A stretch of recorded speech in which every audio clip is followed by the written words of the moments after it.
That's Yeah. right. So episode 1 today. Today's just episode 1, and we're going to talk about. We're going straight into the deep end. No shallow end of the pool. Nope. Big topic. What we've learned about relationships, and the Mm. theme is the foundation of healthy relationships and the evolving role of men in them. Woo! I don't even know where to start. What we've learned about relationships. Well, what have you learned about relationships? You know, you worked professionally. You've obviously have a relationship currently, Yeah. and I know that you've been in a few of them. So, I'm what have still you learned? learning about relationships, Of course. partly with you, as we do sessions. Um, Keanu Reeves once said that there's a difference between falling in love and having a relationship. Those are two very different things.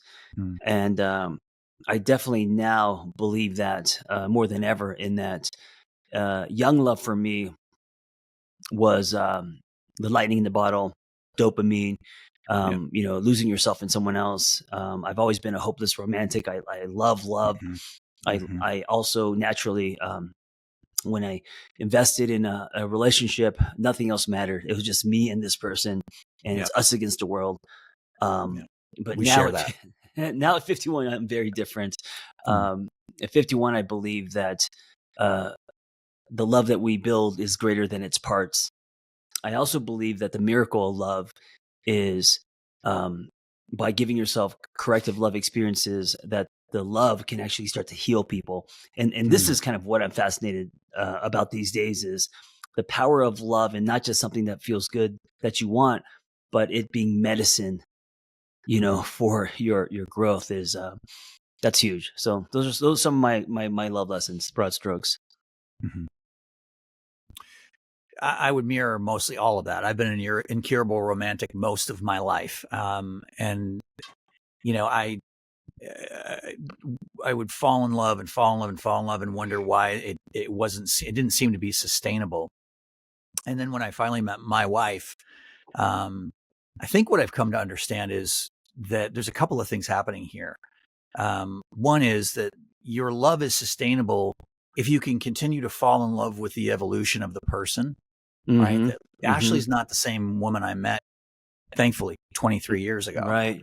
She was amazing then, and Right. she's extraordinary now, but she's extraordinary for a lot of different reasons than she was back then.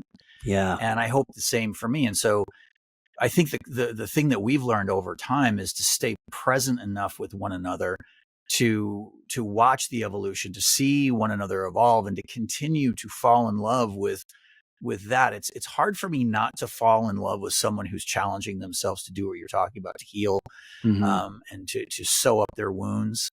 I think part of what we're here to do is to be present and to help our partners sew up their wounds.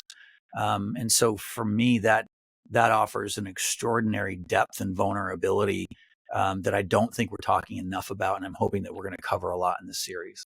Yeah, what you said, I really want to take a highlight or two, and it's that falling in love with the evolution of someone. Mhm. n- I think one of the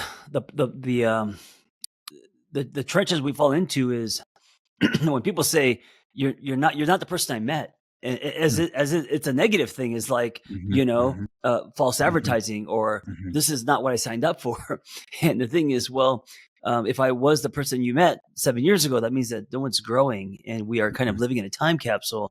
Mhm. Um, so to actually grow with the person, to Mhm. fall in love with one's evolution, that means Mhm. that then falling in love isn't a constant. That means that you are falling in love as a journey. That's right. It's always happening. The Mhm. discovery of someone new. Yeah. Yeah. And when I watch her unfold and I Mm, watch her go through hard shit, I don't look at it as a pain in the ass. And very yeah. often I have to help my clients and sort of dissuade them from, like, as they watch their partner struggle with things, that I always say, love is actually inconvenient. Love is a pain in the ass often. Sure. It will require and ask more of you today than it did yesterday. Mm, And if you're really showing up for someone, and you really are present for this unfolding, you see them doing their work.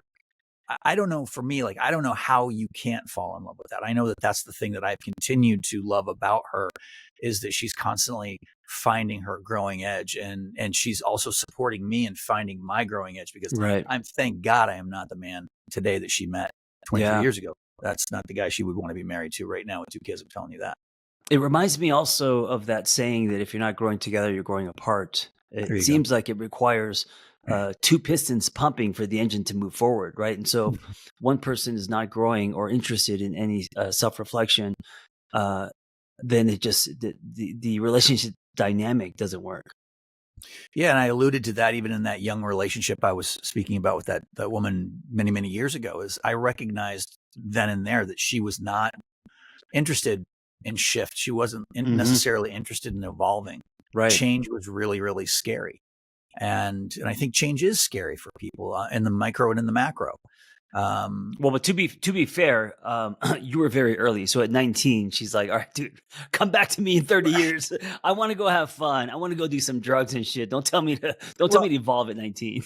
well, it's like, and it was also like, hey, let's move to New York City together and get crazy, and she was Yeah. like, no, I think I'm gonna move in on my parents' street kind of thing, and you Yeah. can come. Actually, they asked me if I would come and take over her uncle's bakery. Mm. Um, and so I projected that into the future of me waking up at 3 o'clock in the morning to go bake the donuts. Wasn't worth the free pastries. No, no, The life that no, you wanted. no, no. Yeah. Um,